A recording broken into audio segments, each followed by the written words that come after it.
I'm here with the Association of African Universities Television, AUTV. I just want to say that without the media, you won't know what's going on in the world. Even with the media, you sometimes don't know what's going on in the world. So you need to tune in to the reliable sources who are really on the front lines, who can give you the information you need and give you facts, not conjecture, give you real news, not fake news. And this is the place to find it, AUTV. The voice of higher education in Africa.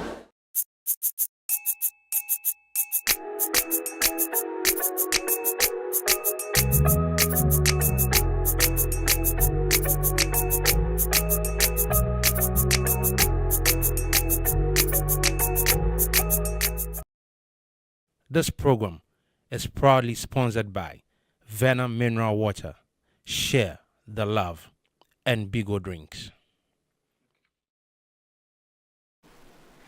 Good morning to you, and you're welcome to another episode of Hello Africa Morning Show, brought to you on AAU TV, and we are broadcasting live from the headquarters of the Association of African Universities here in Accra, Ghana. I am your host, Isabella Teta Hinakwa, and I'm joined here today by the very enthusiastic co-host, Philemon Edwards. Great. And you can also follow the discussion on our social media handles, especially YouTube at Association of African Universities. And don't forget, this program is brought to you by Vena Purified Water and Bigo Drinks. So, Phil. Yeah. You're looking good. Thank you. You're looking good as well. African print on a Monday morning. Exactly. Thank you very much. That's beautiful. You are beginning the Ghana month very well. Of course. And mentioning Ghana month, we are in March, and just like you mentioned, it is the month dedicated to celebrate Ghana. Yeah. We reflect on what our forefathers have done for the country. We also showcase our culture in so many ways, our food, clothing, just like I am repping today. Yeah. Aside that, we are also looking forward to celebrate being independent for 68 years. 68 years. Exactly. Yeah. Well, you go first. What are you expecting as the month being the Ghana month, as well as celebrating our independence? Well, it's beautiful to know Ghana is 68 years. We're celebrating 68 years of independence. And coincidentally, we have a new government at the moment. Yeah. So I am looking forward to using the new energy which has been seen already from the new government, channeled into the next 4 years as they kickstart the first 90 days as well. The celebration of the 60th anniversary falls within the 90 days. So I'm looking forward to the energy that they have started with to be reflected in the celebration on the day of the independence. And then I think that it should set the ball rolling for the many promises we have heard from them during the campaign season and the things that Ghanaians want to see. I mean, the Ghanaians voted massively for them, and we all saw what the results were. So I want to see something more enthusiastic, more appealing. We just want to see them work. People want to see the country work again and then have confidence in the system again. So that's what I'm anticipating with the celebration. That is a great insight. Also, for me, just like you made mention, we have a new government, and this is going to be his first, since he resumed the seat, this is going to be his first celebration. And I am looking, most times when we listen to the speeches of the government, it solely focuses on what the government has so far done and what they are looking forward. But I would wish we go back to 68 years ago and what's the progress so far, what are we lacking? And like you should mention the gap. Do you get it? There should be some kind of analysis so that because we are 68 years now, and compared to some African countries who I wouldn't want to mention, but in terms of development, we are a bit far behind compared to like Rwanda and South Africa, among others. You know, so we shouldn't just look at what my government. I know he's been in power before, and this is his second time. So it's not going to. It shouldn't be like, what did I do? What am I going to do now? But what have Ghana so far since we attained independence done, and what are we lacking behind? What can we do? And even if you were to praise other government, you should, and it shouldn't be. It shouldn't be politics as usual. I agree with you. So on the subject of looking at issues from where Ghana has come from, I'm glad you mentioned that, because sometime last week I was listening to the Sona? Not even the Sona. Before the Sona, I was listening to the City Breakfast Show. Okay. And Bernard Avle was making a very interesting, assertion and comment regarding issues that were reported in the newspapers somewhere in the 70s. I think it was under the newspapers in 1975. Okay. And those issues that were mentioned at the time, some of those issues are still persistent at the moment. So you would ask yourself, 68 years of independence, count all the governments that have passed through since the 70s till now. What are the governments not doing correctly? Exactly. Because things that were happening in the 70s, we are in 2025 now. And it's still there. What could be the problem? It's a big deal. So, like I said, it's not just about the enthusiasm and there's a new government and all of those things. All the people want to see is work. Work. Problems that were existing over 40 years ago are still existing now. Why? These are the questions people are asking. So we want to see the difference. We want to see the change. Exactly. The change. And talking about change, we all know the past government kind of brought new strategy to kind of provide inclusion in terms of the celebration. I think, so, previously we used to celebrate the independence at the Independence Square. But the previous government ensured that each year it goes to a different region. Exactly. But now, the current government wants to kind of cut costs. So proposing to maybe this year, we know of this possibly year. This year. Proposing to hold the event at the Jubilee House to cut costs in terms of moving people, personnel, the number of people being engaged. So to me, it's a good idea. Okay. But let's look at the risk. First off, I don't see how holding the celebration at the Jubilee House is going to cut costs because, hold on, That's interesting. Let me finish. Because the number of people, I saw that there are number of people, like some particular people who will be invited to the place, and some main activities that will go on it. Some of the unnecessary activities that were happening is cut off and all that. But this same thing can still go on at the Independence Square. Because I know the participants, especially the public, when they come, you do not spend on them. You don't feed them. You don't provide water. The only people probably they feed or spend on are the main personnel, those who act during the day. So to me, I think this can still go on. You can still cut the people, the dignitaries and all those who you invite. You can still cut them and then still hold the celebration at the Independence. It's called Independence Square. Do you get it? Rather than, and also one thing I'm looking at is in terms of risk is opening the place. I know there's a forecourt, the Jubilee House, opening the place to the public. Obviously, people would want to watch, and you will see they just pass there and see.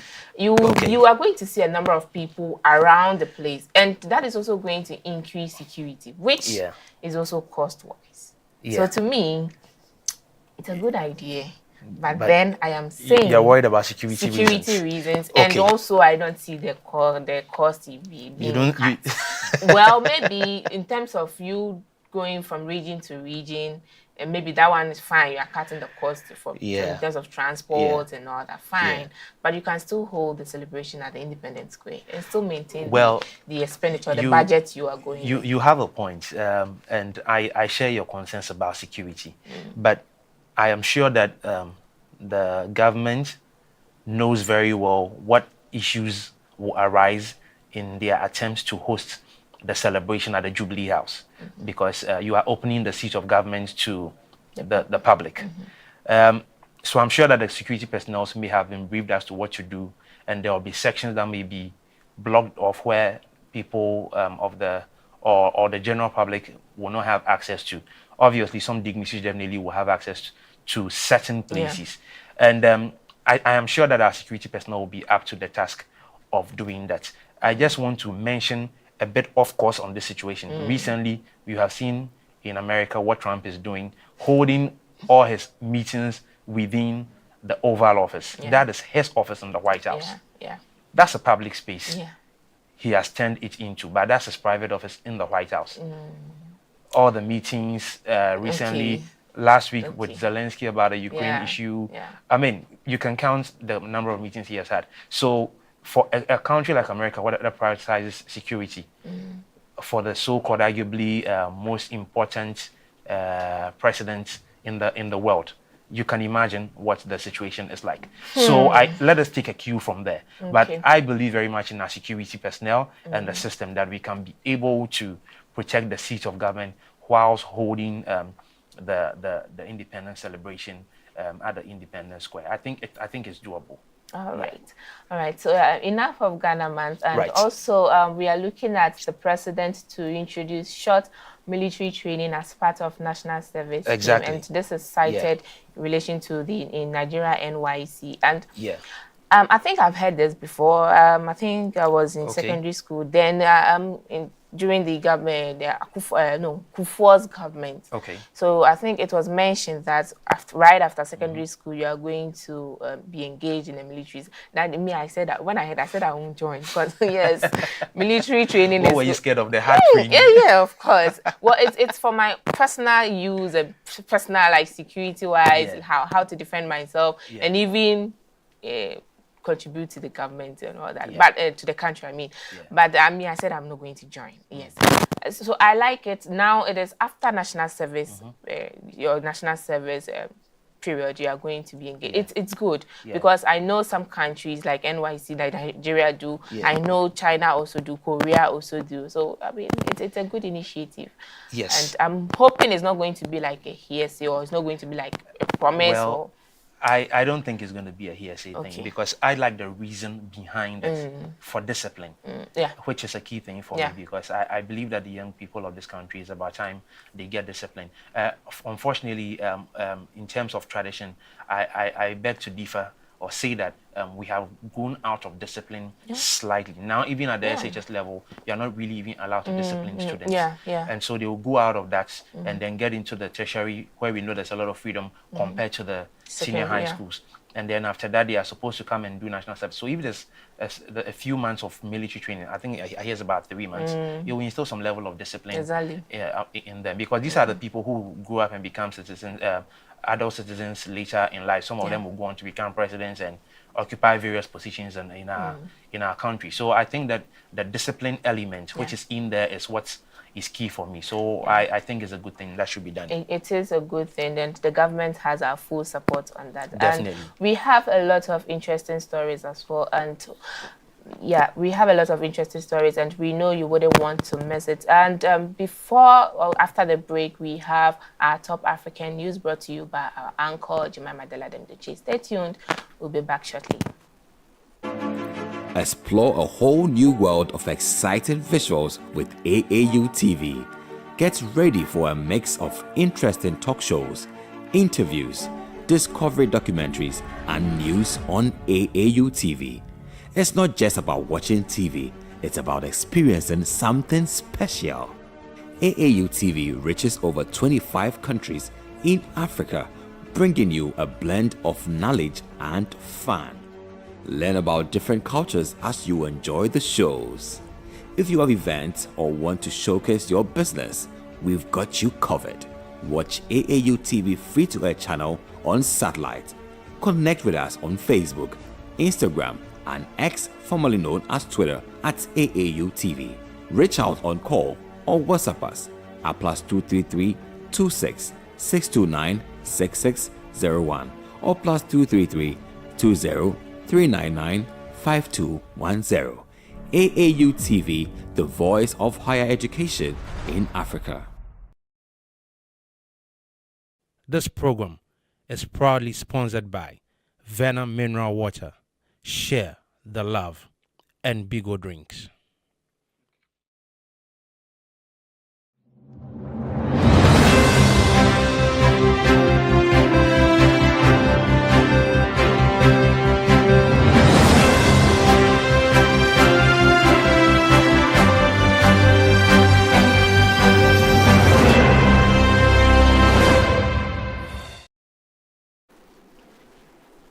Welcome back from the break, and in our top stories, top African stories for today. We have quite interesting stories. My name is Jemima Daladem Duche. We begin with a developing story from the Kwame Nkrumah University of Science and Technology, KNUST. As a fourth-year biological science student, Ms. Joanna Daladem Yabani has been found dead near the university's Disability Rehabilitation Center.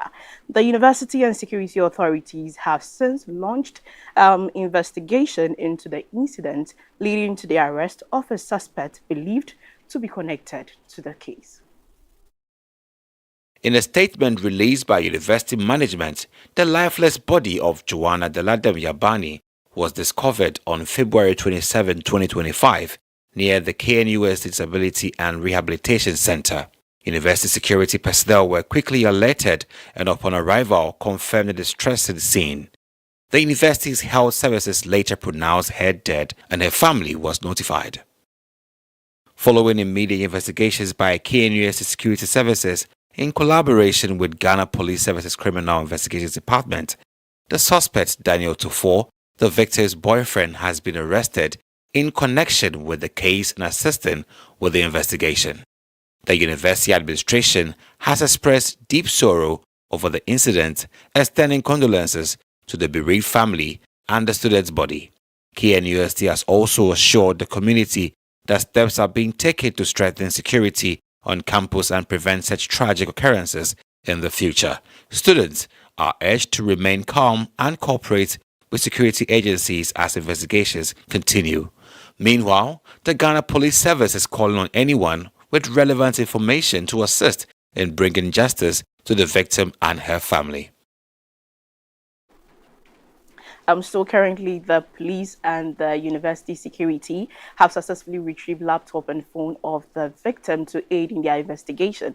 And the suspect has already made a first appearance, and we are looking at the next hearing scheduled for 17th March 2025. So moving on, in President John Dramani Mahama's State of the Nation's address on Thursday, he has announced the Zero to Hero initiative, a comprehensive plan to improve literacy, numeracy, and technological skills among young learners. The president also pledged to expand ICT training in schools, build new centers of excellence, and introduce a 20% rural teacher allowance to attract and retain educators in remote areas. In a major push to transform Ghana's education system, President John Dramani Mahama has unveiled the Zero to Hero initiative during his first State of the Nation address. The plan aims to strengthen foundational literacy and numeracy, integrate ICT training into early childhood education, and improve teacher welfare across the country. Mahama outlined key targets, including the expansion of literacy programs to 300 classrooms, the establishment of 30 centers of excellence, and the training of 1,000 teachers over the next 3 years. Additionally, the government will prioritize STEM and TVET education in underserved areas while introducing a 20% rural teacher allowance to attract and retain educators in remote communities. The Teacher Dabre initiative will also be launched to provide affordable housing for teachers. Other reforms include scaling up capitation grants, expanding the school feeding program, covering full BEC registration costs, and introducing a standardized national sign language for hearing impaired students. According to the president, these interventions will make Ghana's education system more relevant to the demands of the 21st century and the fourth industrial revolution.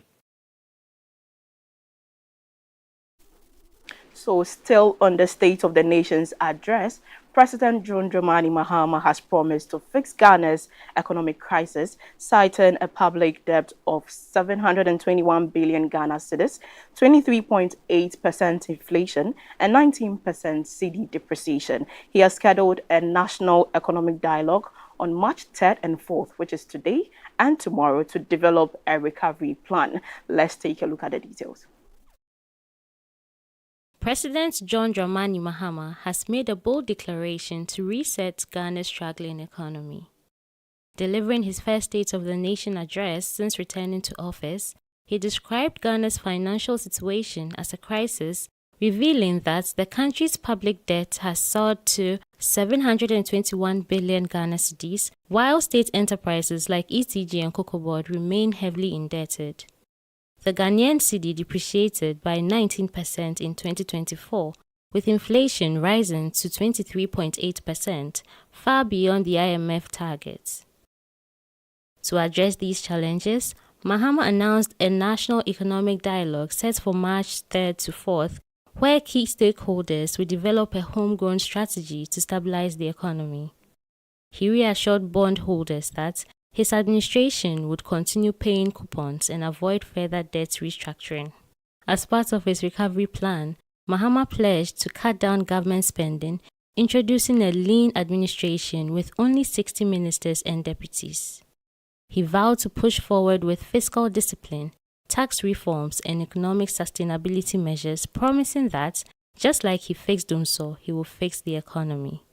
The president reaffirmed Ghana's commitment to the IMF-supported program, confirming that the next review is scheduled for April, with an expected board approval in June.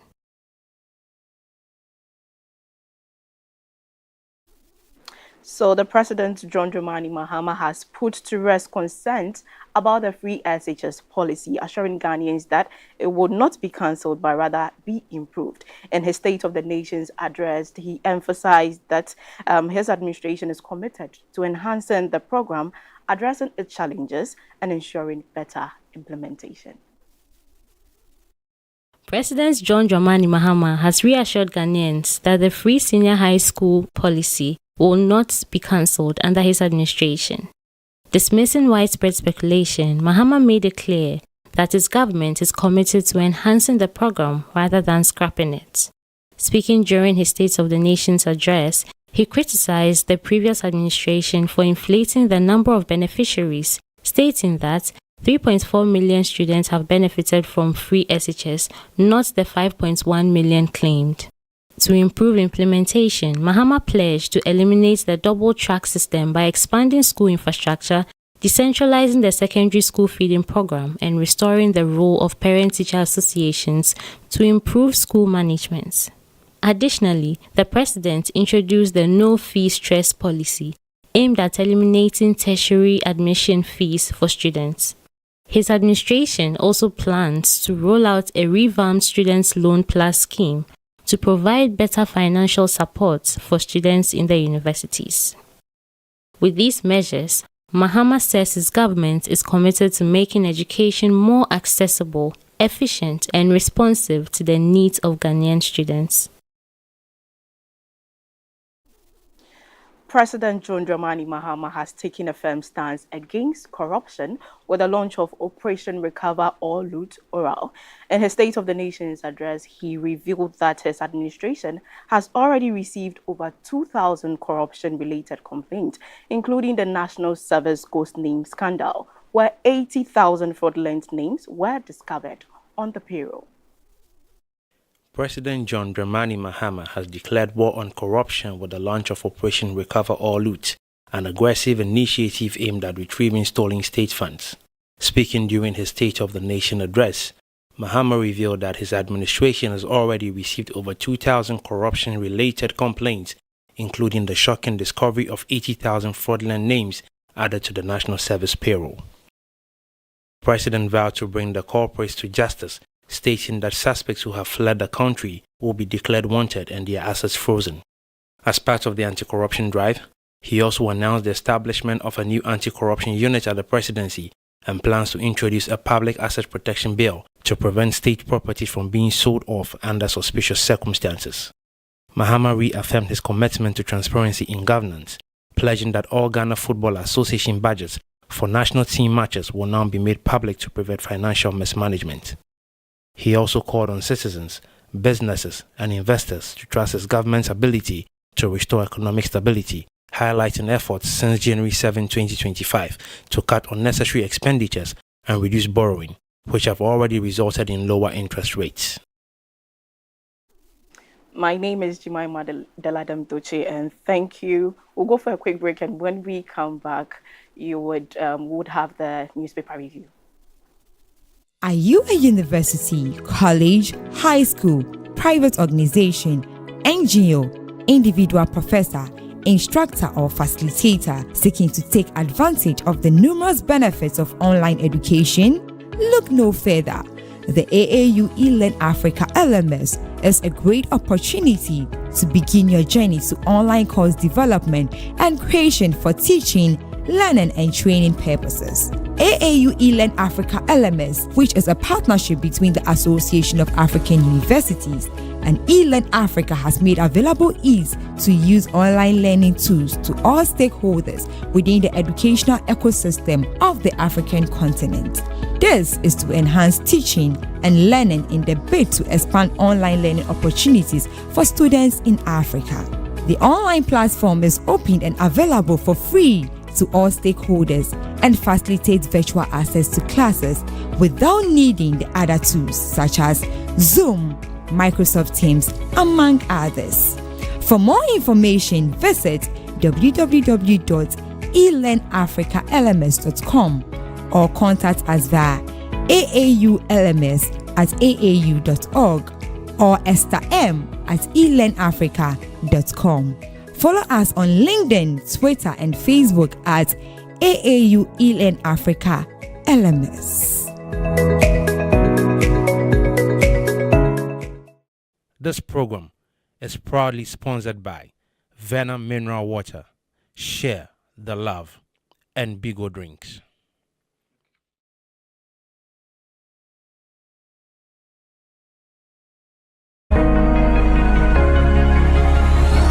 Hello, Africa. Keep watching AAU TV, the voice of higher education in Africa.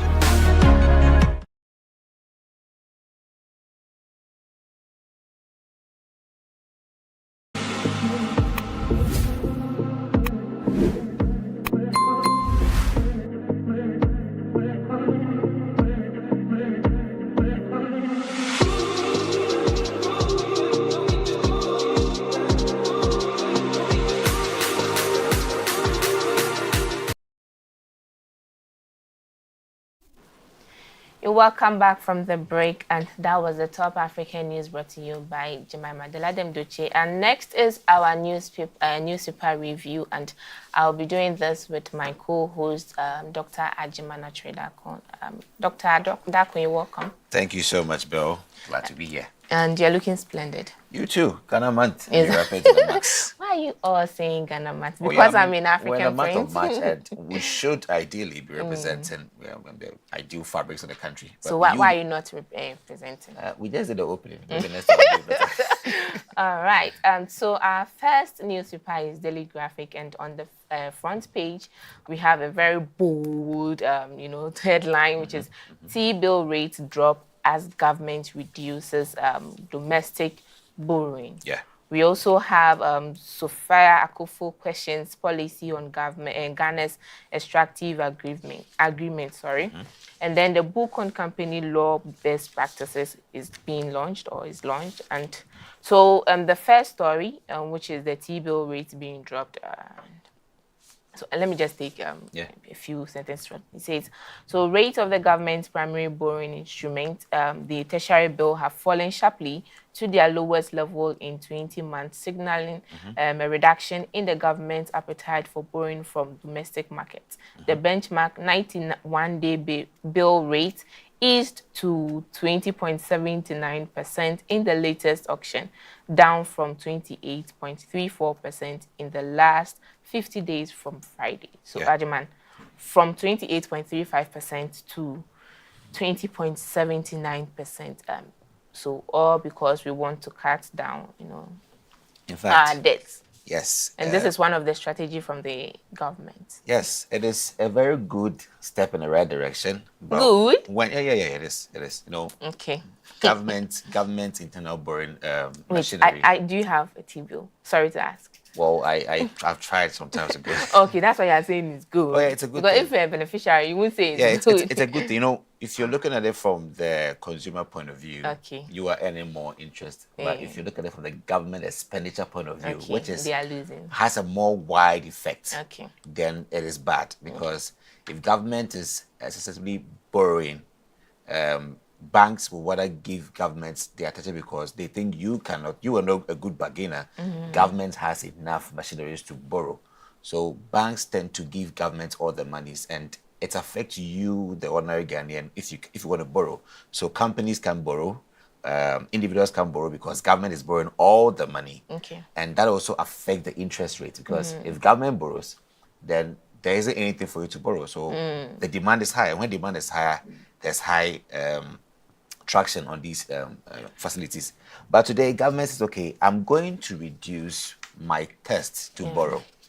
And you know, why does government borrow? Government will borrow because government has lots and lots of expenditure, some to settle loans, debts that it has to pay off, some to also fund projects. Yeah. So if you find government rejecting T-bills, for the first time in 8 years, government said, I have had oversubscribed T-bills offers, but I only go for just less of it. It means government had some aid. Okay. Ordinarily, government will not, you will not reject offers. So they are not rejected by reducing the rate, the interest rate. I'm telling a story okay. that links to this action. Okay. So this drop in T-bill rates, what is happening overnight? It wouldn't drop overnight for nothing. There is something that happened that influenced it. So government actually got some support somewhere to reduce its debt. And for that reason, not having the appetite to now take monies from the public because he has had enough to clear things off.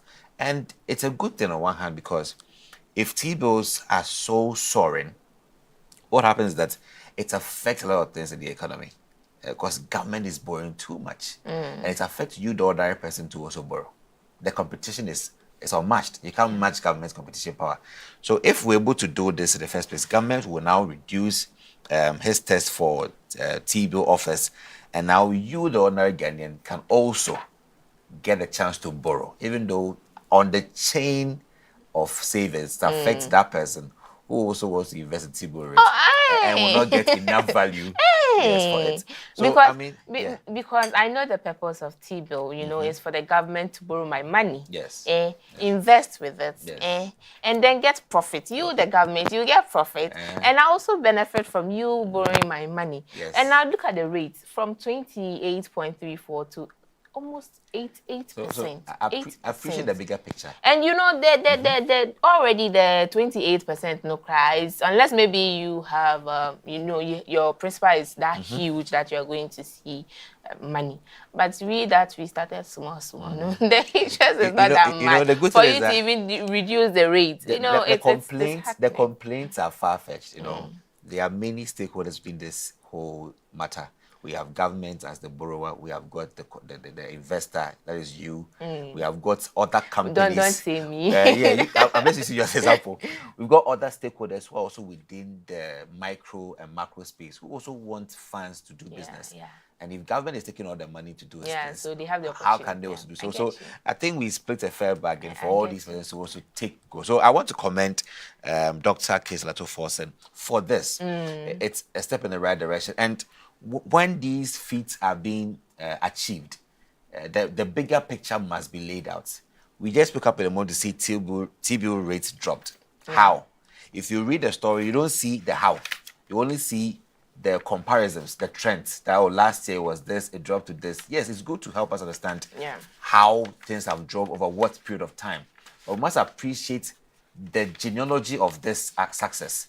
That it took some amount of money that was earned by this government from the previous government to settle debt so that government will not be thirsty to acquire so much T-bill funds. That is the goal. We should be able to educate Ghanaians to the extent that we all have a fair knowledge of what is happening. Not like playing it to your advantage. And that's where we've suffered over time. The public education is very, very much important. Absolutely. And we also have other stories that were not featured on the front story, but also very interesting. And still on the Ghana's 68th independence anniversary, reflect, review, and reset. New era for local government. development. And you know, I find this very interesting. Before we talked or we moved to the Top African News, myself and Phil, we had quite discussions on the Ghana man. And what I said, and I think it also relates to this: reflect, review, and then what reset. I made mention that we are celebrating our culture, we are celebrating Ghana, we are letting people know what makes Ghanaian or the country so unique and all that. But we should also look back to 68 years ago. What has the country done so far since attaining independence? It shouldn't just be like what my government has done or what my government is going to do, or, you know, we should go back. And because Phil even mentioned that there was a newspaper during this 1975, which was shared by Joy, and some of the problems indicated in that newspaper still exist currently. 1975, we are in 2025, and we are still facing these challenges. And to me, I think one of the problem is we don't go back, do our research, analysis, identify the gaps, and use the new government.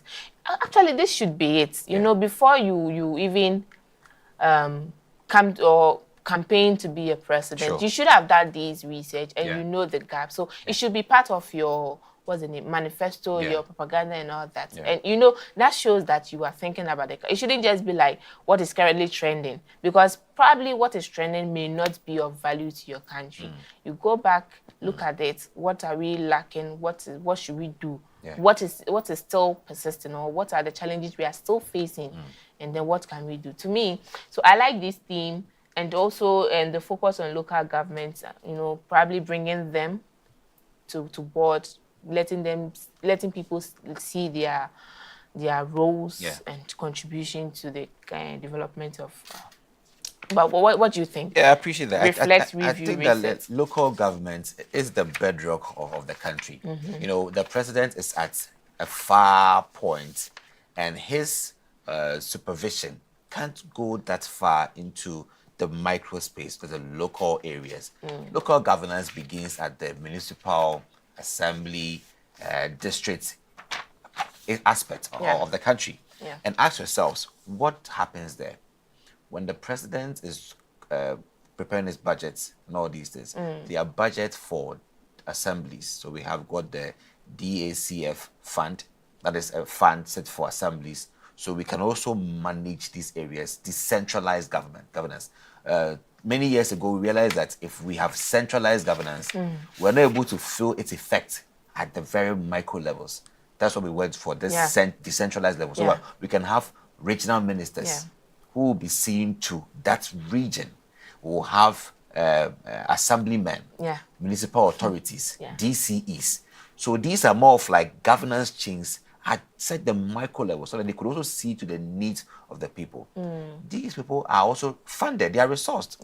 But over time, do you feel that resourcefulness within these rural areas? No. That is the fact. It means that these areas are not being accounted for. The level of accountability for municipal executives, DCs, have not been stronger enough. Some of them have been politically motivated. And therefore, we don't see work done. But the president is the only one who receives all the shots, all the jabs, when people don't feel the economic turnover. So it's about time we also focus on centralizing these local governance and empowering them, and ensuring that they are accountable and they uphold responsibility to governance, because they are like government at that micro level, and that would be the best to do. And I like the theme too, to review, reflect and reset. Reset. You know, Ghana's economy right now has areas that needs reset. I will agree, and I will stand with the president that some areas need reset. Some aspects too need a review. Some parts to revision. Some parts to need to be updated.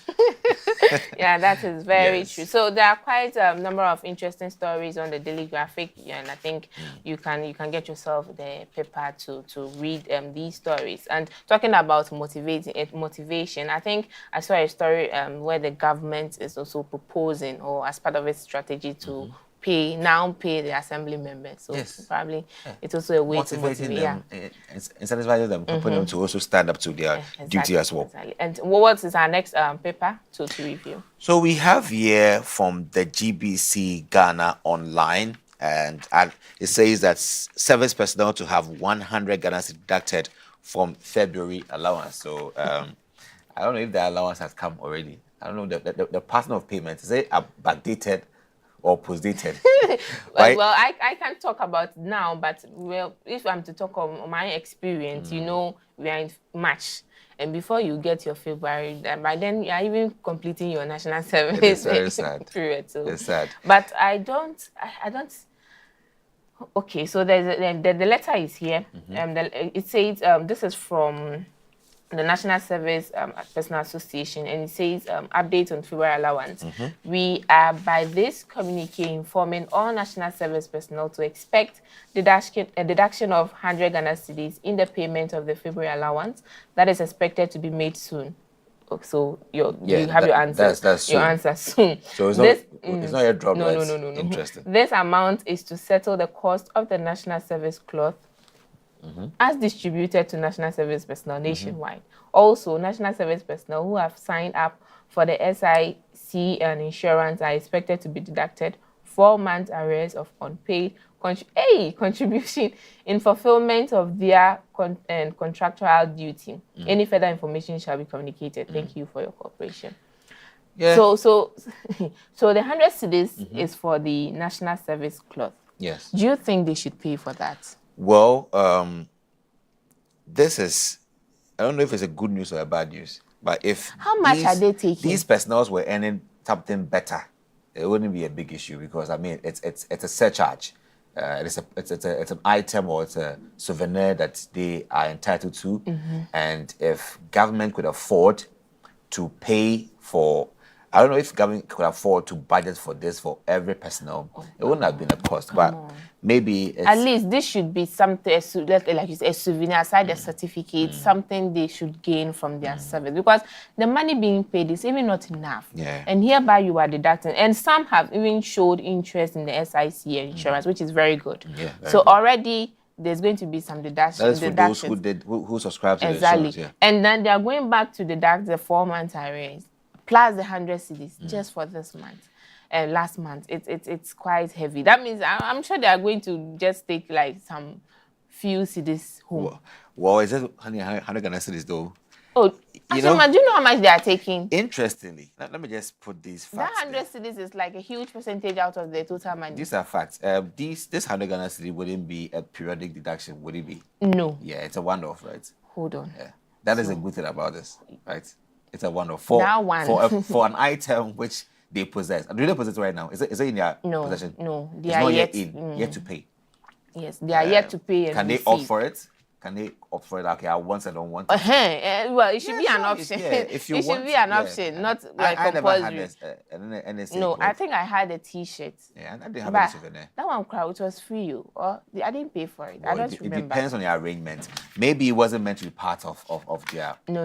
Of your course at that time. I don't agree. Maybe this time it is. I don't. The government, yes, you are cutting costs. We all know. But the good thing is that I heard. I don't know. It's not come out officially, but I heard that there was a probable increase.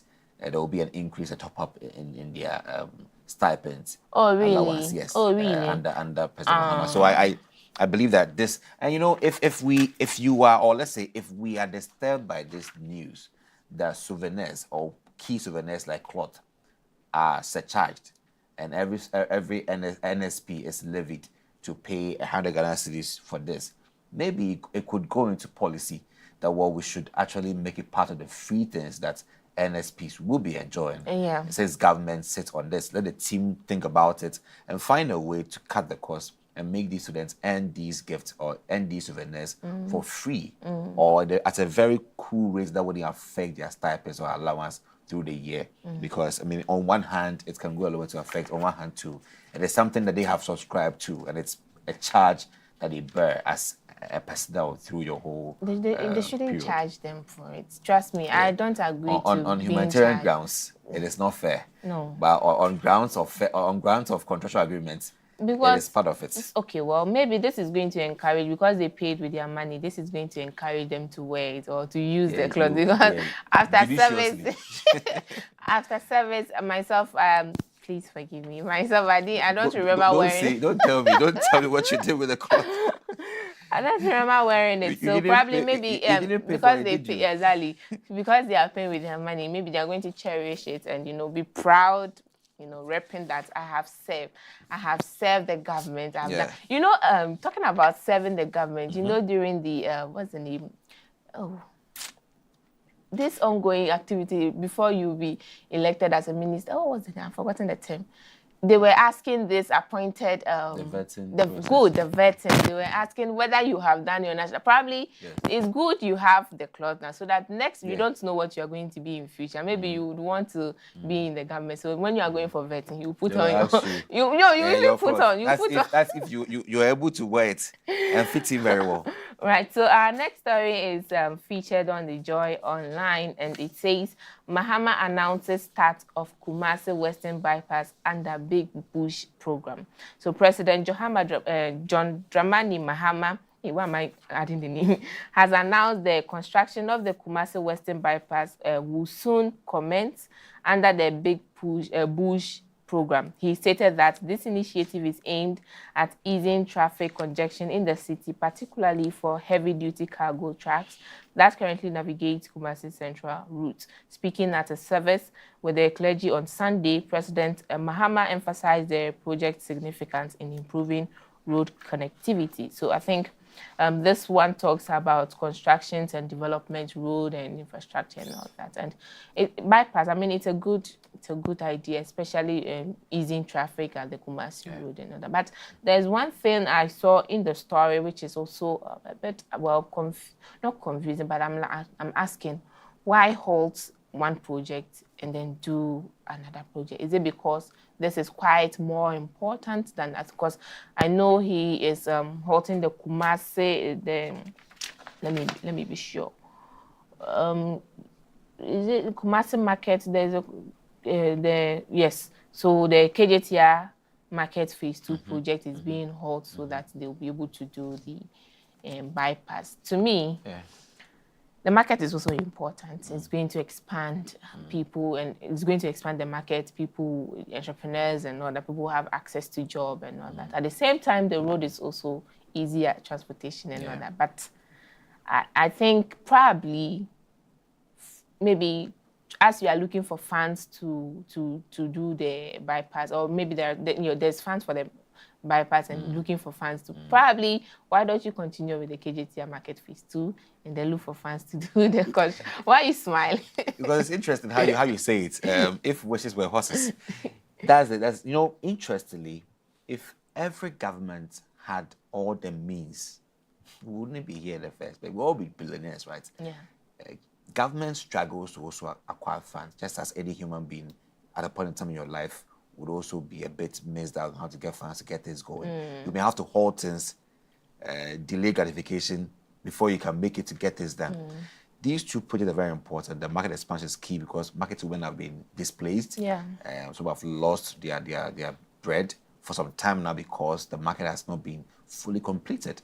On the other hand, also you have a road system that has affected productivity in Kumasi, one of the biggest cities in Ghana. And you can appreciate that these foodstuffs that find their way to these markets are on these roads. And if these roads are not free-flowing and very efficient for drivers to make their ways from point A to point B and make the best of the time and be productive, what will be the goal of these? Market women won't have their goods on time to sell and earn the profit they want to earn. And workers who are also going to their different offices won't get there on time. So you are at the liberty to prioritize the scale of preference and say, well, if you do a systems thinking and see which one would the high, the low, you know how it is like all the system thinkers in the house know what I'm talking about. If you map all this is better, you realize that the road traffic flow and then the market completion, one has a higher toll on the other. The influence on the road system is higher than the markets, and one depends on the other. And I will agree with him that, Mr. President, it is right that we have to hold the market for a short time, complete the road system, and have goods and services freely flow, and afterwards look at how we can complete the market system. This is how systems work, and it's good that he has made this bold step to get this done. We believe that at the end of the day, productivity for man hours would grow, and also market women will also I would say they will also steadily flow in the growth as a major mean of developing the economy. Yeah, I agree with you. I mean, probably, so yes, maybe they should look at the roots. Not the roots, the challenges. You can say route to market. route to market, exactly, yes. Essential route to market, can be upgraded, can be enhanced, and that will also affect, the market way back as well. And this is also system thinking. The higher the lower. Absolutely. Well, I agree with you. So I think the next story is on City Newsroom. So on the City Newsroom, the online portal, we also have, Mr. President had a very great time with the clergies in Kumasi the last time, and the National Economic Dialogue was also mentioned over there that it will be coming up today, and today it is ongoing at the conference center here in Accra. And one will ask, what is the significance of a national economic dialogue? In fact, it is very important. An economic dialogue shouldn't have been, should actually be a periodic thing. We should be having dialogues on the economy over time, which is not biased, but has an open scope to bring all the stakeholders across the economy, even local and international, because things are changing. Volatility is not the friend of man. Things change every single day. Things get uncertain every single day. Things get complex every single day. And things get ambiguous every day. And we need to sit as stakeholders to understand, how do we navigate through these turbulent VUCA environments to help us all stay afloat as a country. But unfortunately, it hadn't been a prioritized activity. Thank you, Mr. President, for making this a priority. And to make this a longevity, make it consistent. It should Everybody in the country probably must appreciate annual or perhaps quarterly, because it works. We need to re-engineer our economy as time goes on, because things change all the time. So maybe there's a step in the right direction. It is. In fact, I'm not even saying maybe. Certainly it is in the right direction. And I believe that every stakeholder, it doesn't matter whether you're in the camp of the NDC or not, with anybody, political parties, those who won, those who didn't win, those who are at the bottom, all of them matter on the stakeholder ground. So as part of the main objective of the current government is to cut costs and also to reduce the number or the amount of money we borrow from the IMF and other funds givers and all that. And so when we look at the theme for this dialogue, it says resetting Ghana, building the economy we want together. And I think it also aligns to his objective to cut costs. And like you made mention, it should be something that should be consistent and not just a one-day event and that is all until his term is over and then another government comes. Because currently we do hear things are hard. We are saying based on how we feel. But we also need to hear from the government side what is happening in your settings.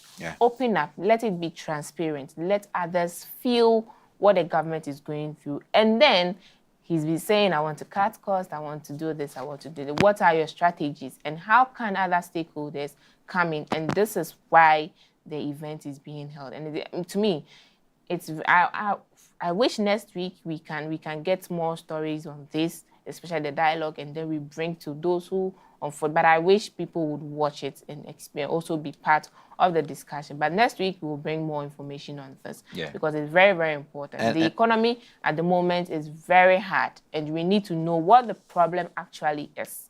And what is the government fighting or trying to do to curb it. And more importantly is that we have had 1 million forums in this country.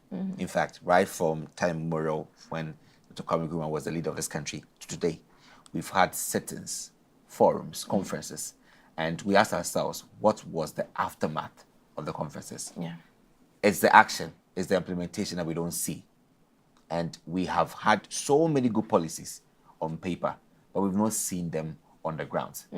What I believe as a Ghanaian, or what you believe as so, and any other person out there, is that these forums don't end up on paper, but persons who have been charged to manage all the key and instrumental sectors of this economy would work with them. It starts with this administration, because I mean, from 2013, 2016, we had this government in power, and there were several forums like this, but to no avail. We didn't see the Ghana we wanted. Today we are not seeing it. What show tomorrow we will see the Ghana we want? The only thing that's in size that we will see the Ghana we want is that we will practice what we preach. Yeah. We will work with what we have agreed on. Yeah. And will be inclusive. So that the next party or the next government that comes to power will not throw. Why are you saying the next party? Are you feeling? No, I mean it happens. Ghana is a very, diverse, very dynamic. Kind of two-party We're very system, dynamic, you know. Today, if you're happy, tomorrow we'll be sad. It will show you. So we hope that tomorrow, if any party comes or the party stays in power, any of them, the individuals in charge of the various institutions will work with it, will grow affiliated to these documents, and will be very judicious to it, that we account for everything we have said we'll do, so that we Ghanaians or any other person who comes to Ghana can also applaud the growth. Yes, and this is what we all hope for, because the Ghanaian environment is for every Ghanaian. This is key. It's important. Yeah, it's very, very important. And okay, so I think we are through with the newspaper review, or are there any other? I think there was this issue on the Sona debate, where the Honourable for Ofoase Ayorbi, Honourable Kojo Oppong Nkrumah of the NPP party and part of the minority in Parliament, made some objections to the Sona, saying that the minority actually rejected proposal to reduce numbers. And when we say number reduction, the whole debate stemmed from the fact that Parliament was meant to reduce the number of minority members due to the State of the Nation address, and instead replace them with more members to the majority. This proposal for proportionality representation was tabled by the majority leader, Mahama Ayariga, on Friday, February 28, 2025, during the reading of the business statement on the floor of Parliament. The proposal at the time tested convention of affording the majority and minority sides equal representation during debate should change. Instead, more majority members will be invited to debate to replace minority numbers. This came through as a mean of trying to fill the gaps with more majority members, and well, he didn't find that quite amusing. And the debate was, what is a debate? A debate is having two parties, one for the motion and one against the motion. So, exchanging constructive views on what His Excellency had said is part of it. Is there anybody on the majority side who is going to say he disagrees with the president? No. Everybody on that side will say yes, whether they like it or not. And but if we are being fair and we are being objective, you shouldn't just say I agree because that is my government. So probably there may be some who would not agree. That is if you are thinking about the country and not your... You are right. I like the germane heart you have to say that, well, it should have been the case. But it is not the case in our part of the country. It is a country where people would nod to very repulsive policies, not because it has any effect on them, but because, they have no cause to worry about it. It is a governance system. It's like more of a closed court. Protect your own. So we are not able to have that open space. Besides, someone questioned that, is the Parliament not a House of Reps? Is everybody not in that building representing the community? So why is it now more of like a party caucus where we go there to chant party ideals and not stand for the ordinary Ghanaian? For so many years, that hasn't worked. So you need a minority who dare to do a check and balance job against the majority. Exactly. So he was against the motion that, well, it shouldn't be the case. We should still be given that room to air our views. Because we would agree with the government when it is good. We will not agree when it's not good. I hope that is going to be done and not just disagree because it is not our party. Did you get what I'm saying? Because it's important. Sometimes what is being proposed is quite important. But because the minority, these days I've seen that the minority are even... They are supercharged. Ironically, they were known as micro-minority, but they are actually tormentors. They are tormented more than... And the good thing is that culture of attack has always been there. So even if you are in the right sense of mind, in tune, you still want to show some attack. But this night parliament is being a little bit balanced in terms of criticisms. Yeah. It's quite constructive. It is very good. Yes, it's going to keep the government on foot, because you know that what you are coming to introduce, there are people there who are going to and the people of Ghana too are watching. Yeah, so I think, to me, the minority should represent in terms of anything. And there that shouldn't be any dissolution on making them so minute in Parliament. No, and so that is all for the newspaper review. We'll go for a quick break, and after that, we'll bring to you the lifestyle segment. Please stay tuned. Explore a whole new world of exciting visuals with AAU TV. Get ready for a mix of interesting talk shows, interviews, discovery documentaries, and news on AAU TV. It's not just about watching TV, it's about experiencing something special. AAU TV reaches over 25 countries in Africa, bringing you a blend of knowledge and fun. Learn about different cultures as you enjoy the shows. If you have events or want to showcase your business, we've got you covered. Watch AAU TV free-to-air channel on satellite. Connect with us on Facebook, Instagram, and X, formerly known as Twitter, at AAU TV. Reach out on call or WhatsApp us at +233 26 629 6601 or +233 20 399 5210. AAU TV, the voice of higher education in Africa.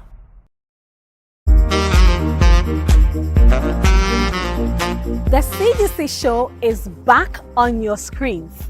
This season on the CGC Show, bring you nothing short of interesting and of course educative interviews. We are going to delve into the areas of technical and vocational education and training, TVET. We will get interactive with our professional and well-experienced guests to educate us on how to attain the career path you have been dreaming of in TVET.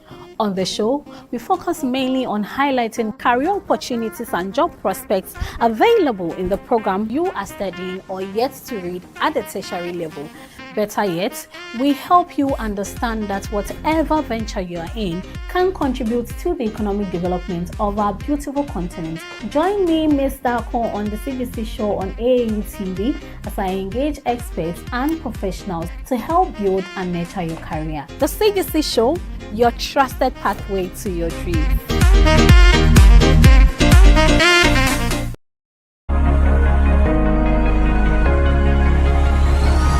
This is Hello Africa on AAU TV. This program is proudly sponsored by Venom Mineral Water, Share the Love, and Bigo Drinks.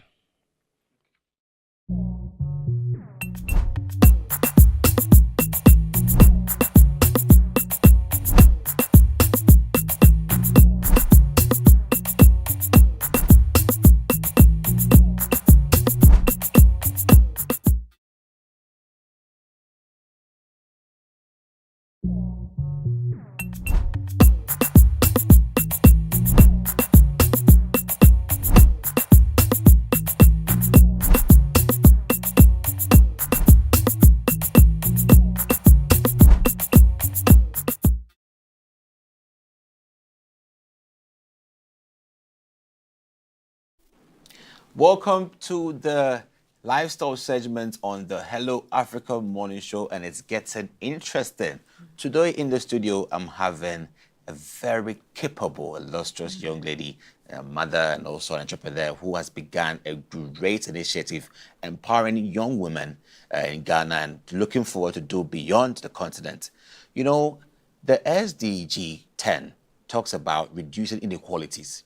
And one of the vulnerable persons within the space who have been unequal in terms of capacity, in terms of reach, is women and children.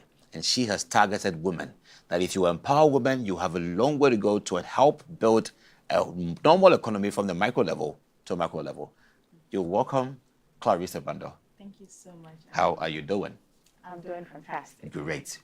Normally, people like you who begin such tremendous activities, which has far-reaching effect, are quite challenged with resources, challenged with motivation and some other comments that really break you down. How were you able to transcend beyond all these hurdles to make eligible work? Thank you so much. A very good morning to your audience. It has not been easy, I won't lie to you. It's been over 4 years since I actually had the idea. And I didn't even want to think of resources, finances. It's just something I had on my heart to do.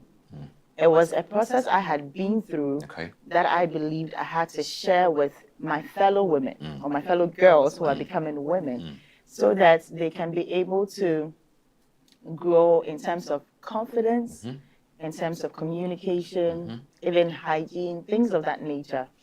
So for my main challenge bringing this idea to life was probably time and mainly motivation. Because I was thinking, have I finished going through the process enough to be able to now stand in authority to speak to someone and tell them, look, you need to be brave, you need to do this, that. And recently, the main person who was the reason why I had this idea in the first place was my aunt. She's late now. So I lost her, and then I decided, no, I have to put this thing out there. She was the reason why I conceived the idea in the first place. So I need to do this for myself, for my fellow ladies, and then for her memory as well. Rest in peace to a blessed memory. And, you know, the name for the initiative is so captivating. Eligible. Tell us about the genealogy of the name Eligible. Well, it's very interesting, actually, but I'll tell you. So, Eligible came up, of course, when I was trying to seek for a name for this whole initiative. I was thinking, I am trying to groom girls to be able to qualify to be in certain spaces. And another word for qualification, so to qualify for something is eligible for something, of course. And then I'm thinking, it's about women. So I need to coin this name in a way that will resonate with women, or basically mean a woman qualifying. Well, and thanks to my French background. And I decided, well, L in French means she. So why not put that with the English and then merge it together? So I had eligible, which means she qualifies. That's splendid. That's splendid. You know, I tell my French friends, magnifique. This is magnificent. And you know, even though I appreciate the trends, we know that we hear the news, we know what's happening, we know how vulnerable women and young ladies and go through, you know, how disturbing it is. But tell us, what were some of the striking factors that really make you feel that women or girls should be focused on and built in this kind of capacity for their livelihood? What was the striking factor? Well, I will share an experience with you. So growing up, I grew up with my grandmother and my aunts. My grandmother was really hard of hearing. So when you're speaking to her, you have to like shout. You're literally shouting all the time. And it became second nature. So I was automatically loud. And then when I looked at this aunt I was talking about, she had a certain aura around her. She carried herself with so much grace. And because of that, I realized that the circles she was in, even the people she attracted into her space, were different compared to the regular Ghanaian women I know. And unfortunately, the system here in Ghana does not really promote a woman being soft, feminine, nurturing, and all of that. And I believe that that is where the canker against women is from, because when a woman is not deep-seated in her femininity or doesn't really believe in her femininity, she tends to want to exude a certain masculine energy. And it's not you, naturally. That's not how God made us. So then it tends to go against us. You hear people saying, oh, a woman is being too bossy. I mean, she's being, a lot of things, a lot of connotations. So I looked at that, and then I was like, nah, I think these things are affecting women in a very negative way.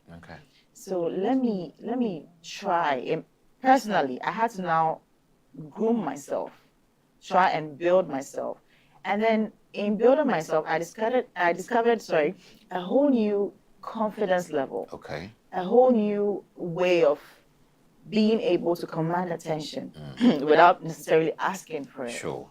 And so I looked at all that and I'm like, okay, I see the problem when it comes to women. We are unable to speak up. Yeah. That the confidence is not there. Yeah. I mean, not necessarily our fault, it's the system we find ourselves in. So why not put a way or show them a way that you can actually work on your mindset, your confidence, your communication, and be able to be among the upper echelons of power. So really, that driving force behind Eligible is this. Interesting. Is this. Interesting. Because I've seen the work I've done. I've seen how it is benefiting me. Great. And I see how younger ladies look up to me and, people tell me, oh, I want to be like you. And I always tell them, well, you'll be greater. So if I want to make them greater or help them to become greater, why not go on with Eligible? Splendid. That is a very inspiring one over there. And tell us about, so how do you engage them? What do you share with them? So when I started, interestingly, we had our orientation just last Sunday. Okay. And you see, it's a process of taking the young girls through knowing how to speak, hygiene. There's a lot of things, how to even dress as a woman, how to sit, how to walk. But then mainly, we have to work on the mindset first of all. So this past week, I've taken them through a series of mindset shifts, knowing that you've positioned yourself for growth and you are ready to go through a transformation. Yeah. Once your mind is able to accept that, the rest of the process becomes easy. And the mind, I was telling them, the mind is a very funny tool and you should be able to use it to your advantage. I spoke about the red car theory. How many red cars have you seen today, Ajman? Red cars? Yes. In fact, I think I saw one on my way. You even noticed. One. But then probably it's not only one car you saw. Now, let me come in today and promise you that I'm going to buy you a red car by the end of this month. The moment you step out of here, you're going to start seeing red cars. My producer recorded it too. You just promised me a red car. Conditioner. Thank you. So, you see how the mind works. So because you focused on one thing, now your eyes start seeing. It's not because there are more red cars in town, but then it's because your attention is now on red cars. Okay. So if I'm able to shift the mindset, get them to focus on that feminine part of them, that nurturing, caring part of them, they will be able to undergo that shift easily. Building your confidence, building your hygiene, how you walk, even your faith with God, because it's very important also in this whole femininity journey. Yeah. So these are some of the things I take them through. The mindset shift is very important for me. After that, I take them through communication. I'm going to be taking them through faith. We had our faith session just Saturday, right. And it was splendid. It was the first time I had a speaker on the session, in the person of Miss Linda Isando. And I'm hoping to get a few more people to speak with the ladies. And like I said, it's a beautiful experience. Amazing. And I'm hoping that you'll be able to transcend beyond just the sessions we have, be able to go national, hopefully global. Now, you see, I'm interested in knowing how long is a cohort supposed to last within your space, and what are the goals? Eventually, what are they supposed to possess? The outcomes, the learning outcomes for these people, and the overall objective of this initiative. Right. So, session, the whole training is supposed to last over a period of 4 weeks. Okay. I'm hoping to extend with time.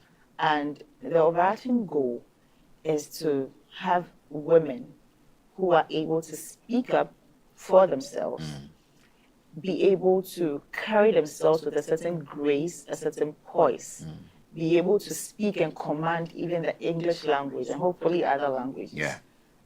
Be able to exude a certain aura, a certain presence, be able to walk into a room and not necessarily have to even speak, but already own the room. These are some of the things we're hoping to achieve. That's interesting. And Have there been any rewarding moments within this process? Since you began doing this, how long have you been doing this, and what are some of the great feats you've checked across the time? You know, actually running the initiative alone, bringing it to life enough is feat enough for me. But then, I think it's been running for over a week, a little over a week now. Okay.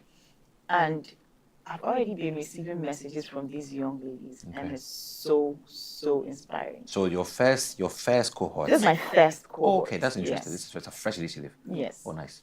And just yesterday, I wish I had brought this, giving you a picture of it. Just yesterday, one of the girls texted me. She said she has realized a shift in her confidence. Great. Initially in class, she's unable to, when it comes to presentations and things like that, I mean, she finds it difficult.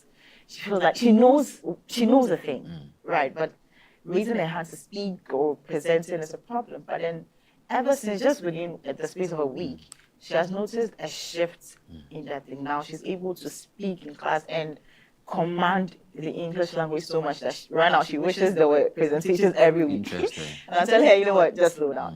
Because sometimes when you're sparked like that, you see, I share very difficult truths with them. When you're sparked like that and you face one little challenge, for instance, this lady who is now running on a lot of confidence, should she now answer a question in class and be told it's wrong, it can damage her. Yeah. So I share with them that, look, it's not always that you're going to have it like that. It's not going to be always looking rosy. But you need to learn how to turn certain failures into learning curves and then make sure you become better from that mistake or from that experience. That's on point. That's on point. And you know, you have made these young ladies eligible, or you're preparing them for eligibility. Right. How can someone out there also be part of this eligibility journey with you? I like how you mentioned it, eligibility. Very important. Well, this is the first cohort. I actually just shared the link on my WhatsApp status. And then I had a lot of feedback from people outside of my space. So when I say my space, school, I'm currently in school. Okay. So most of my WhatsApp status viewers are, of course, people in my school.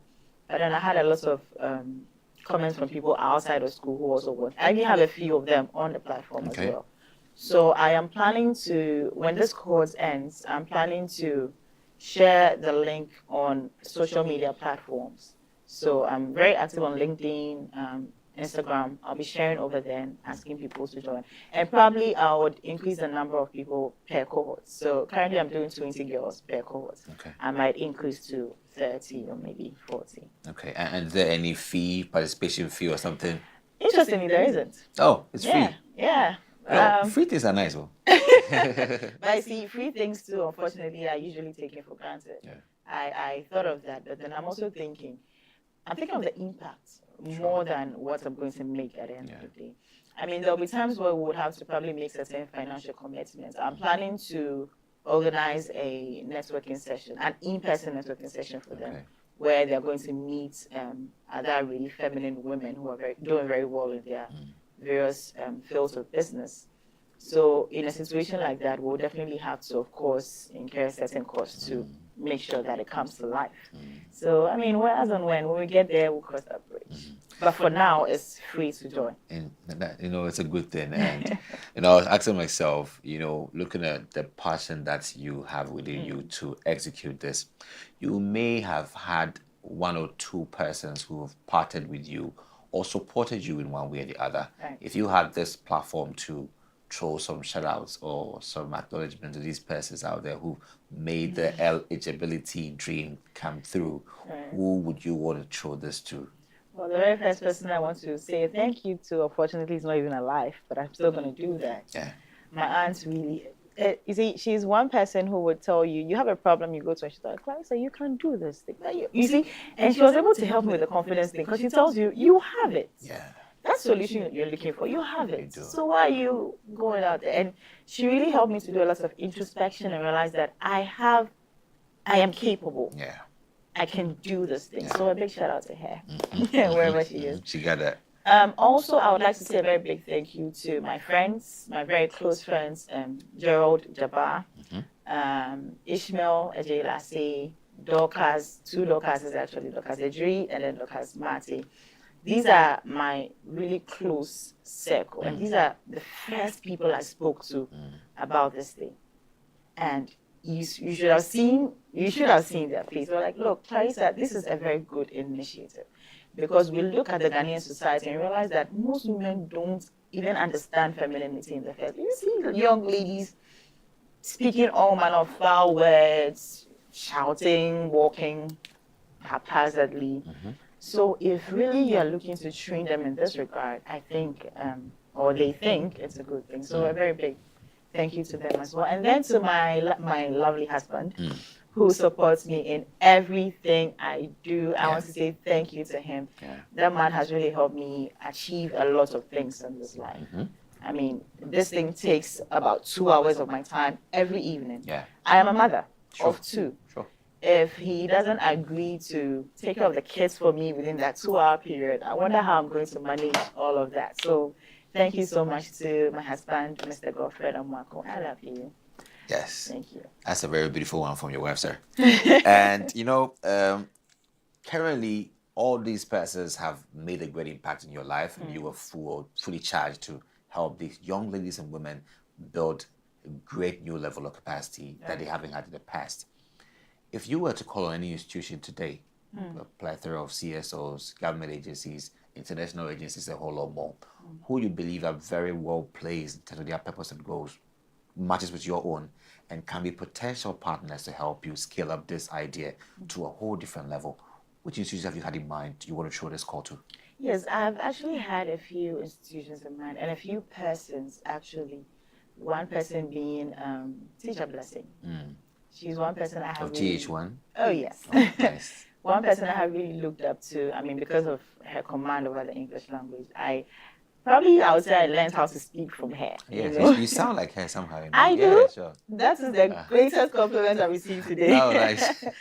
Thank you so much. Yeah. So, yeah, I mean, I've shared the idea. I actually sent a message to her on LinkedIn. I'm still waiting for a reply.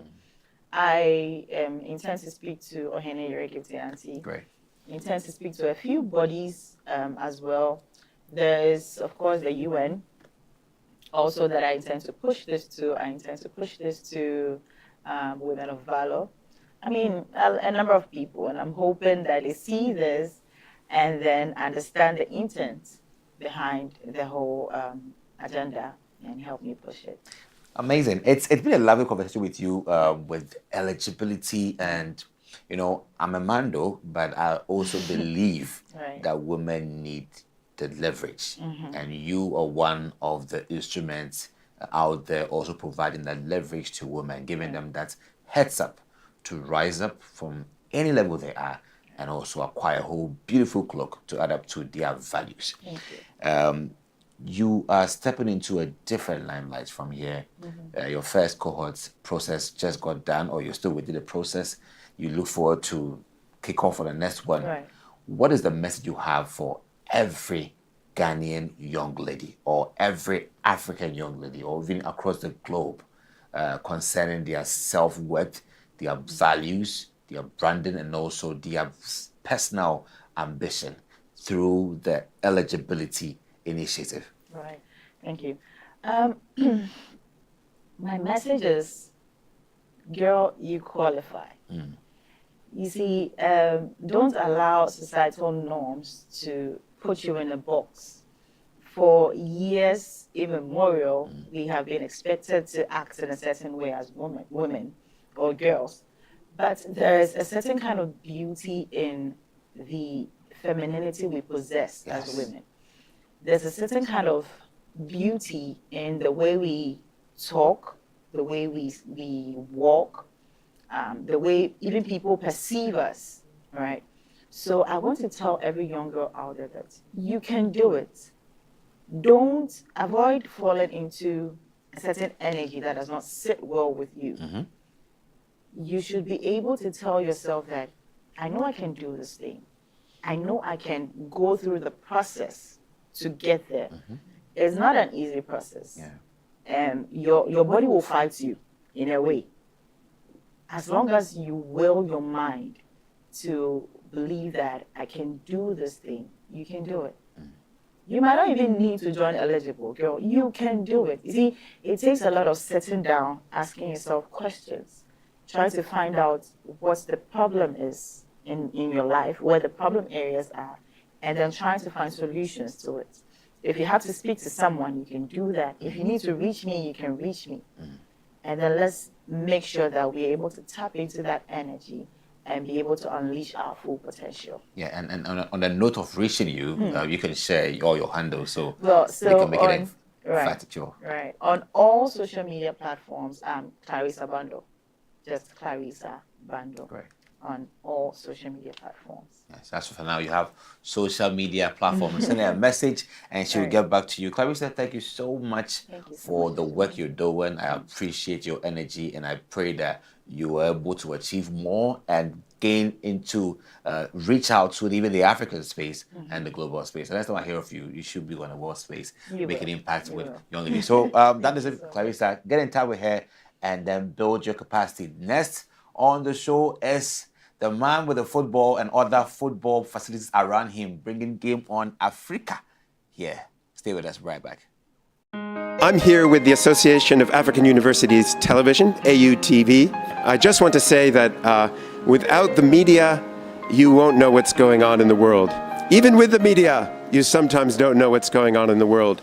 So you need to tune in to the reliable sources who are really on the front lines, who can give you the information you need and give you facts, not conjecture, give you real news, not fake news. And this is the place to find it, AUTV. The voice of higher education in Africa.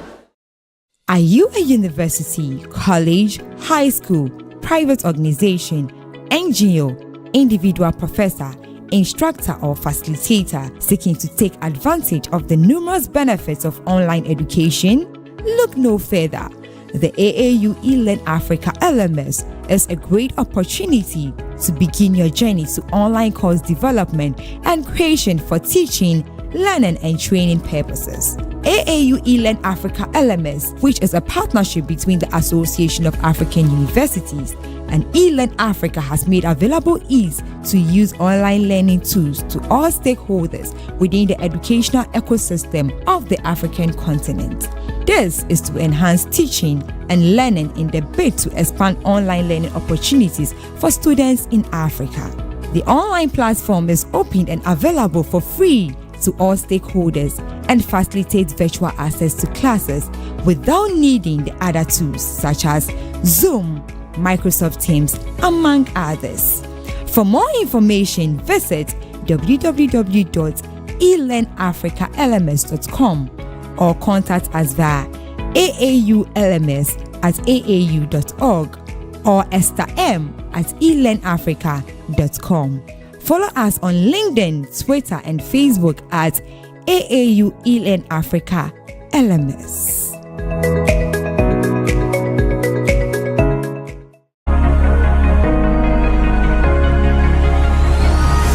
Hello Africa, keep watching AAU TV. This program is proudly sponsored by Venom Mineral Water, Share the Love, and Bigo Drinks.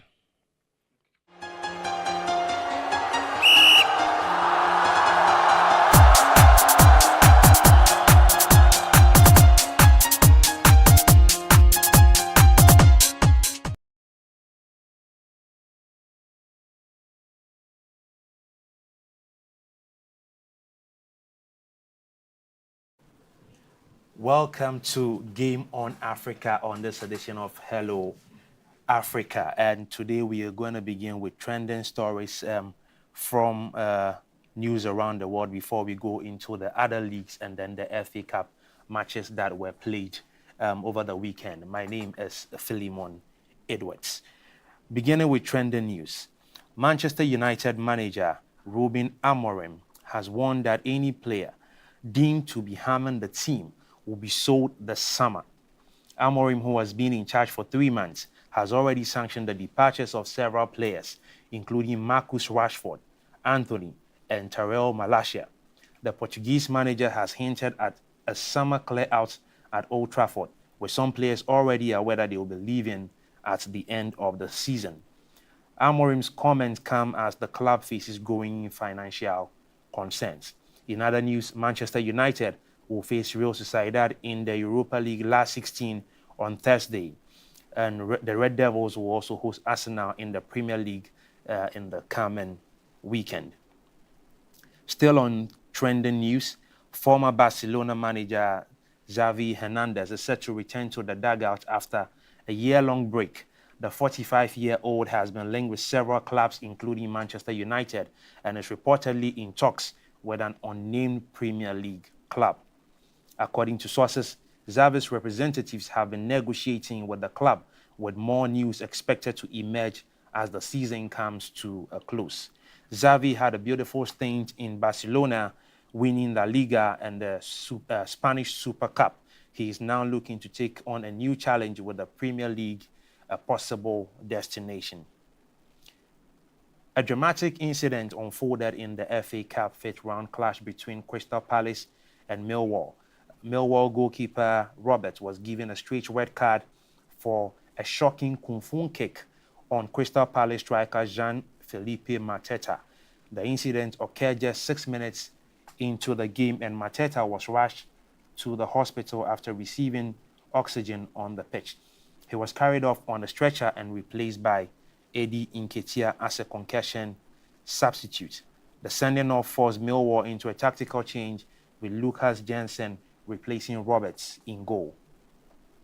Now, updates from the leagues around the world. And as we know, there was no Premiership game over the weekend, but rather it was the FA Cup game. So we'll go straight into that. The FA Cup fifth round delivered excitement and drama across the weekend with some surprising results and thrilling finishes. Aston Villa kicked off the action with a confident 2-0 victory over Cardiff City at Villa Park, securing their spot in the quarterfinals. Preston also edged past Burnley in a tightly contested match at Deepdale, and that game ended in a 1-0 victory. Now, Crystal Palace dominated their London rivals, comfortably sealing their place in the next round with a 3-1 victory. Bournemouth and Wolverhampton also played a thrilling draw, and Bournemouth held their nerve in the penalty shootout, winning 4-3 to advance. Manchester City also put on a dominant display at the Etihad, cruising past Plymouth with a commanding 5-0 win. Brighton also snatched their victory with a late goal from substitute Danny Welbeck, sending them through to the quarterfinals, and that game against Newcastle ended 2-1. And Manchester United had the biggest shock of the round at Old Trafford, where Fulham stunned them in a penalty shootout. Fulham's goalkeeper Ben Leno was the hero, saving two crucial spot kicks to seal the win after a 1-1 draw. The final fifth round fixtures between Nottingham Forest and Ipswich Town is set for this evening at 7:30 p.m. And so with the draw now complete, Fulham will play Crystal Palace in the next game. Preston will also play Aston Villa. Bournemouth will play Manchester City. And then Brighton will play the winner of tonight's game between Nottingham Forest and Ipswich Town. The FA Cup finals are scheduled for Saturday, March 29, 2025. Now we'll go into La Liga.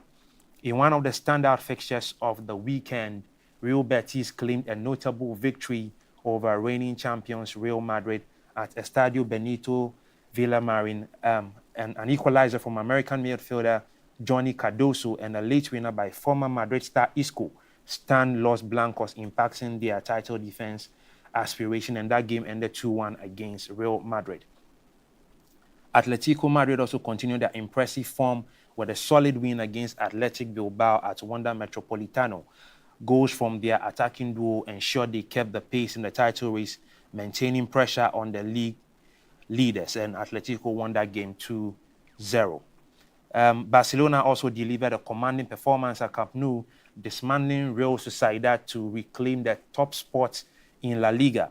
Goals from Gerard Martin, Marc Casado, Ronald Araujo, and Robert Lewandowski highlighted their attacking prowess. The match turned decisively after Sociedad's Aris Elizondo received a red card in the 17th minute. leaving his team a man down for the majority of the game. The final round of games for this weekend will play tonight between Sevilla and Mallorca, and both teams are eager to secure points to improve their standing. Currently, Barcelona leads the table with 58 points, closely followed by Atletico Madrid, 57 points. Real Madrid's recent defeat leaves them in third position with 54 points, and Real Betis's victory propels them to the fourth position, sitting there at with 50 points. In the Serie A, at San Siro, AC Milan struggled with a 2-1 defeat against Lazio. Mattia Zaccagni opened the scoring for Lazio in the 28th minute, while Milan's Samuel Chukwueze equalized in the 85th minute. But a stoppage time penalty converted by Pedro secured the win for Lazio. This loss leaves Milan in 9th place, 6 points away from the European competition spots, increasing speculation about their manager Sergio's future. Still in the Italian Serie A, in the top of the table clash at Stadio Diego Armando Maradona, Napoli and Inter Milan drew 1-1. Inter took the lead, but a late equalizer from substitute Philip Bellin ensured a point for Napoli. Inter manager Simone Inzaghi highlighted the impact of injuries on his squad, with key players like Jan Sommer and Matteo Darmian sidelined. Despite these challenges, Inter remains atop the standings, 1 point clear of Napoli. Juventus also secured a vital home win against Fiorentina with goals from Federico Chiesa and Dusan Vlahovic. This victory strengthens their position on the top four, keeping them in contention for Champions League qualification. AS Roma also continued their impressive form with a convincing win over Torino at Stadio Olimpico. Goals from Paulo Dybala, Lorenzo Pellegrini, and Tammy Abraham ensured all 3 points for Giallorossi, maintaining their pursuit of a top four finish. Now, in the final rounds of game tonight is between Bologna and Sampdoria at Stadio Renato Dallara. Both teams will be eager to secure points to improve their standings. Inter Milan stands at the top of the table with 57 points, followed closely by Napoli with 56 points. Atalanta sits in third position with 55 points, while Juventus' victory also keeps them in fourth position with 53 points. And finally, into the Bundesliga, Bayern Munich secured a 3-1 victory over Stuttgart. Despite Stuttgart's Angelo Stiller opening the scoring, Bayern responded with goals from Michael Olise, Leon Goretzka, and Kingsley Coman. This win reinforces Bayern's position at the top of the table. Mainz also clinched a crucial win away from home against RB Leipzig with a 2-1 scoreline. This result highlights Mainz's resilience and impacts Leipzig's aspiration for a top four position. Borussia Dortmund showcased their attacking prowess with a convincing 3-0 win over St. Pauli, reinforcing their ambitions for a top four finish. Bayern Leverkusen also delivered an impressive performance, defeating Frankfurt 4-1. Goals from Nathan Teller, Nordi Makwele, and Patrick Schick highlighted Leverkusen's dominance. Bayern Munich continues to lead the table, maintaining their stronghold at the summit. Bayern Leverkusen closes the gap to 8 points behind Bayern Munich, keeping their title hopes alive. Borussia Dortmund and Wolfsburg remain in close pursuit, each securing vital wins this weekend. And this is the end for the leagues. So quickly, Ajiman, let's go into the story. Let's come back home to Ghana, where the president has made it clear now that the FA must be able to make the Black Stars budgets an open document so that everybody will be able to have access to these things. What do you make of that assertion? You know, before one can make such an assertion, we have to appreciate that for how long has this been the norm? Is it a recent convention? So it's a recent introduction, right? Yeah, it's a recent introduction. So for over 30 years in this country, this has not been the norm. Yes. The Black Star budget has been concealed, disclosed from the public knowledge. It's only those who are in the GFA and government who are aware of this. What was the goal? I have not sat with any GFA president or any government official to understand why these were not disclosed. Okay. But if I knew how much the Blasters were earning per a tournament and they failed to win or qualify, if I get one player, what would you do to this player? What I would do to the player, because I can tell how much has gone into that tournament. Yeah. And they had lost. But if you so that is for the disclosure point of view, because it is so sensitive and classified. If Ghanaians know how much the Blasters earn, or the entire budget for everybody who goes for a tournament, I think that the level of resentment and outpour would be overwhelming. And I'm just sharing. Yeah. But today the president says, well, you know what? Let's open it up for everybody to know how much goes into the Blasters. What is the gain? Well, first of all, we all have the right to information. We will know how much the Blasters will earn, how much every member of the team, technical, non-technical, all join, how much they are spending. Yeah. What is it in for me? Well, there's a budget given to the national football club, a football team, for a tournament. Yeah. What influence will they have on me? Is that, well, if they perform better, they deserve it. They don't do better, well, they spend all that money for nothing. Well, is there anything else that we need to know? The reason I think it's good news is because this is taxpayers' money. Yes. If I'm paying tax as a citizen of the country, and the Black Stars that represent us at the highest level of football are going to play, I should know where my money is going to and what it's going to do, because my money is what pays them to come to play for the country aside their club duties. So I think it is good that the country knows, or everybody knows what they are earning per tournament. Usually, you get to know what happens when they are playing for tournaments because there's prize money. And we have known. But often you don't know the budget that goes into. For example, this month they're going to be playing 2 qualifiers for the World Cup. These are budgets that we often don't know, because, for example, when the players are flying back into the country to play, there's going to be matches played in Accra. It's the FA that pays for their air tickets. Yeah. Do we know if these guys fly business class or economy or whatever it is? This is taxpayers' money, which must be put to good use. The president has said that now no minister should fly business class or first class or whatever it is. Probably same should apply to the players. So when these things are open, we get to know exactly what is going into the spending for the Black Stars when it comes to games that they play and they are representing the country. So I think that it's a good thing, because it will make things open, and then people will begin to appreciate and probably even be angry if they are not performing well, because you know that it's their money that's paying them. I think the real effect, it's not about disclosing, even though it's a good thing to do. That's a step in the chain. Holding the FA to account after every period, after every game, that well, we went for this game. This is what we had laid out. And when we went, this is how we had expended. Yeah. And let these statements be available. Exactly. So that every Ghanaian can go and pick it and see that, well, we had $100 million slated for the tournament, and this is what we spent, this is what was left. If you don't, it's not about the quotation of the figure, it's about the expenditure of the figure and its accounts. That's what makes a difference. So if you and I know that, okay, the Blasters have $50 million as their budget, we don't know how it was spent. How much of it was for tickets, flights, how much was it for payment of allowances for the team, how much was it for this or that. Then we were able to know that, okay, the Blasters or the GFA has been I would say appropriative, or the other, or vice versa, has been embezzling of all these funds for these years, because they don't account.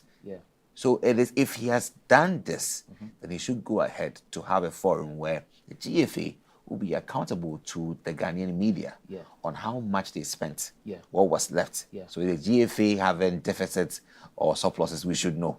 That is the effect. That is true. That is the impact, not the quotation. If you quote it, well, we know how much government budgets have spent. We know how much is going to this sector, but we don't know how much was spent at the end of the day. So we always left in that dark room.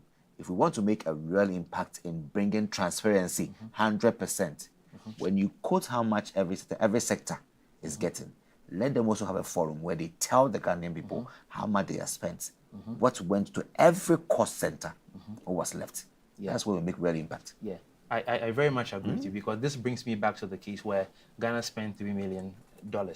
in 2014 when we went for the Brazil World Cup. Yeah. We flew $3 million to give to these players. Each player I know at the time took $100,000. There were 23 players on the team and then the technical team. I'm happy that this thing happened in the first term of President Mahama. Yes. And he's president now, and he's the same person advocating for an open budget so that everybody gets to see what's going on. Yes. That's why I do appreciate this move, so that everybody knows what's going on. Because I didn't understand why 23 boys will hold the whole country to a ransom and demand $3 million. So they each get $100,000 and the rest of the technical team. How was this money shared? All we know about is the players who took $100,000 each. Yes. What happened to the rest of the money? Yes. Because when we do the maths, when you do $100,000 for 23 boys, what happened to the rest of the money? So this is the reason I appreciate where the president is coming from. Yes. So I do agree and with you. I think that if he's coming, he should come fully.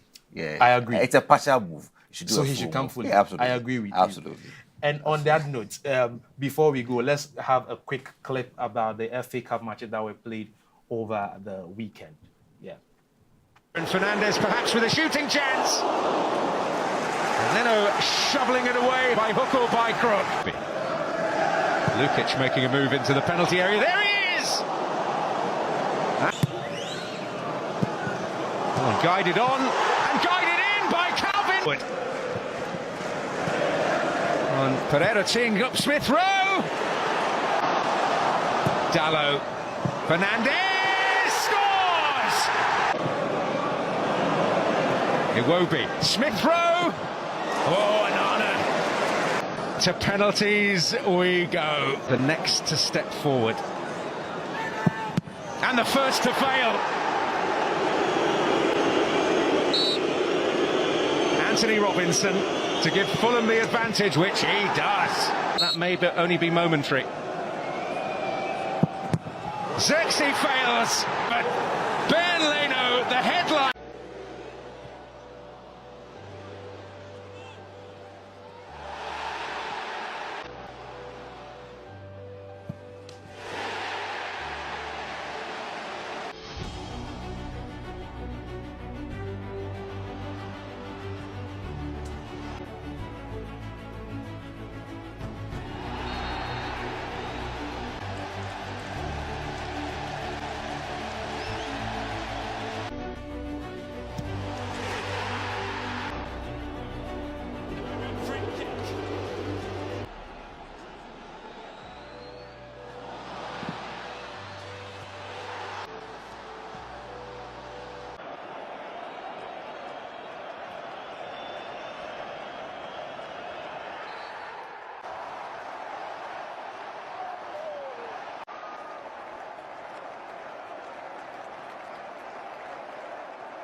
All right, welcome back from viewing those clips, and these were clips from the FA Cup matches that were played over the weekend. And just before we wrap up for this edition of Hello Africa, this is a quick shout out from Emmanuel Adansi to Emmanuel Kwanzaa, and he says, God bless your new age and enjoy your birthday.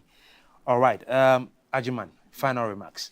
Yes, I mean, I want to tell everybody out there that if you are working on something, pursuing a goal, business, education, relationship, whatsoever it may be, and you tried once, it didn't work, my friend, don't give up, okay? Yeah.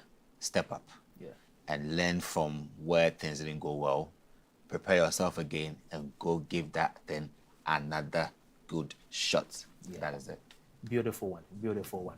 All right, all right. So with that said, we will wrap up on today's edition of Hello Africa, coming to you from the headquarters of the Association of African Universities on the Trinity Avenue right here in Accra, Ghana. So we'll make a date with you. And so tell them that if you enjoyed what you saw today, right, just don't pass away. Just put a comment in that box. Leave us a comment. And tell us how you feel about what happened on today. Facebook and on YouTube. Absolutely. Yeah, definitely. Absolutely. And make a date with us on Wednesday for our midweek news. Sure. Yeah. All right, so that will be the end of our show today. Make a date with us for Hello Africa again next week, Monday. And don't forget the midweek news on AAU TV, 12 noon on Wednesday.